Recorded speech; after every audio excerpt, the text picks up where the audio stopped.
اسلامی فقہ کے جو 4 بڑے ستون ہیں ان میں سے ایک ہے حنبلی مسلک۔ یہ مسلک اپنے اصولوں کی پختگی اور روایات پر سختی سے عمل کرنے کی وجہ سے خاص پہچان رکھتا ہے۔ تو آئیے آج ہم اسی اہم فقہی مکتب فکر کی گہرائی میں اترتے ہیں، اس کے بانی کو جانتے ہیں، اس کے بنیادی اصولوں کو سمجھتے ہیں اور ان اہم کتابوں پر نظر ڈالتے ہیں جنہوں نے صدیوں تک اس کی شکل و صورت کو سنوارا۔ کسی بھی شخصیت کا مقام جاننا ہو تو یہ دیکھنا چاہیے کہ ان کے زمانے کے بڑے لوگ ان کے بارے میں کیا کہتے تھے، اور اس مکتب فکر کے بانی کے بارے میں گواہی دینے والے خود امام شافعی ہیں، جو فقہ کے ایک اور عظیم امام تھے۔ انہوں نے فرمایا، جب میں بغداد سے نکلا تو میں نے اپنے پیچھے ابن حنبل سے زیادہ متقی، پرہیزگار اور دین کی سمجھ رکھنے والا کوئی شخص نہیں چھوڑا۔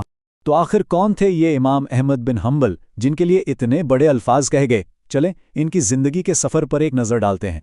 امام احمد بن حنبل رحمہ اللہ 164 ہجری میں بغداد میں پیدا ہوئے۔ ذرا اس دور کا تصور کریں جب سفر آج کی طرح آسان نہیں تھا۔ اس زمانے میں انہوں نے صرف علم حاصل کرنے کے لیے کوفہ، بصرہ، مکہ، مدینہ، یہاں تک کہ یمن اور شام جیسے دور دراز علمی مراکز کا سفر کیا۔ اسی بے مثال جستجو اور محنت نے انہیں امام المحدثین یعنی حدیث کے امام کا لقب دلوایا، اور بالآخر 241 ہجری میں اسی شہر بغداد میں انہوں نے وفات پائی۔ ہر بڑی شخصیت کی زندگی میں ایک فیصلہ کن موڑ آتا ہے۔ امام احمد کی زندگی کا وہ موڑ فتنہ خلق قرآن کے نام سے مشہور ہے۔ یہ ایک انتہائی مشکل دور تھا جب وقت کے حکمرانوں نے زبردستی یہ منوانے کی کوشش کی کہ قرآن مخلوق ہے۔ یہ ایک ایسا عقیدہ تھا جو امام احمد کے نزدیک دین کی بنیادوں کو ہلا دینے والا تھا۔ اس آزمائش میں وہ جس طرح ڈٹ گئے وہ تاریخ کا حصہ بن گیا۔ ان کے ایک اور عظیم ہم اثر علی ابن المدینی رحمہ اللہ نے تو یہاں تک کہہ دیا کہ اللہ نے اسلام کو 2 شخصیات کے ذریعے عزت دی، ایک سیدنا ابو بکر صدیق رضی اللہ تعالی عنہ نے ارتداد کے فتنے کے دن، اور دوسرے احمد بن حنبل رحمہ اللہ نے آزمائش کے دن۔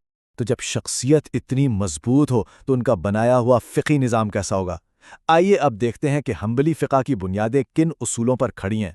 حنبلی فقہ کا پورا ڈھانچہ ایک بہت ہی واضح ترتیب پر قائم ہے۔ سب سے پہلے اور سب سے اوپر ہے اللہ کی کتاب قرآن، اس کے بعد آتی ہے سنت رسول صلی اللہ علیہ وسلم۔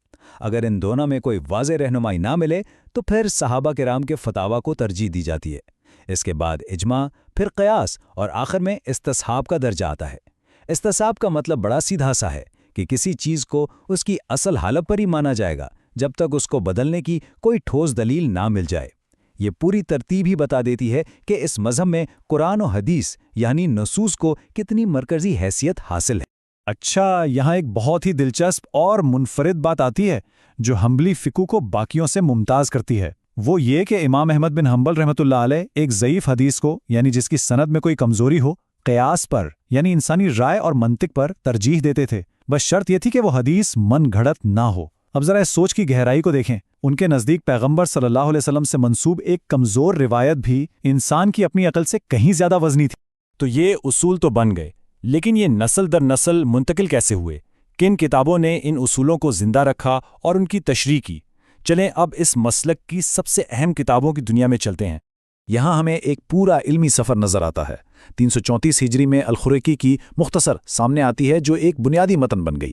پھر تقریباً 300 سال بعد 620 ہجری میں ابن قدامہ اپنا شاہکار المغنی لکھتے ہیں جو تقابلی فقہ کا ایک انسائکلوپیڈیا ہے، اور پھر 728 ہجری میں ابن تیمیہ کے مجموع الفتاویہ آتے ہیں جو اس مکتب فکر کو ایک نئی فکری توانائی بخشتے ہیں۔ اور ان تمام عظیم کتابوں میں ابن قدامہ کی المغنی کا مقام واقعی بہت بلند ہے۔ اسے صرف ایک کتاب کہنا اس کے ساتھ انصاف نہیں ہوگا۔ یہ اسلامی فقہ کا ایک ایسا انسائکلوپیڈیا ہے جس میں کمال غیر جانبداری کے ساتھ تمام مکاتب فکر کے دلائل کو اکٹھا کر دیا گیا ہے۔ اب سوال یہ اٹھتا ہے کہ ایک ایسا مسلک جو اپنے اصولوں میں اتنا سخت ہے وہ مسلم دنیا میں پھیلا کیسے؟ اس سوال کا ایک دلچسپ جواب ہمیں عظیم مورخ ابن خلدون کے ہاں ملتا ہے۔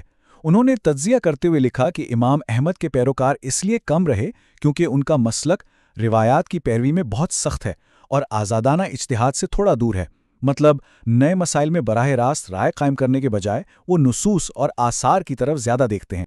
اور یہ جو بات ابن خلدون نے کہی وہ اس سلائیڈ پر بالکل صاف نظر آ رہی ہے۔ ایک طرف ہے ماضی جہاں یہ مسلک صرف حجاز، شام اور عراق کے کچھ علاقوں تک محدود تھا، اور دوسری طرف ہے آج کا دور جہاں یہ نجد اور حجاز میں سب سے نمایاں ہے اور سعودی عرب کا سرکاری فقہی مسلک بھی ہے۔ تو آخر میں یہ ایک بہت ہی گہرا سوال ہمارے سامنے آتا ہے۔ ایک ایسا مکتب فکر جو روایت میں اتنی گہرائی سے جڑا ہوا ہے، وہ جدید دنیا میں اتنا نمایاں کیسے ہو گیا؟ فقہ حنبلی کی یہ کہانی صرف ایک فقہی نظام کے بارے میں نہیں بتاتی، بلکہ یہ نظریات کے سفر کی داستان ہے۔ یہ بتاتی ہے کہ کیسے ایک فکر جسے کبھی محدود سمجھا جاتا تھا، وقت کے ساتھ نہ صرف زندہ رہتی ہے، بلکہ ایک نئے روپ میں ابھر کر سامنے آتی ہے۔ اور اس کیسے کا جواب تاریخ، سیاست اور معاشرے کی تہوں میں چھپا ہے، جو ہمیں مزید سوچنے پر مجبور کرتا ہے۔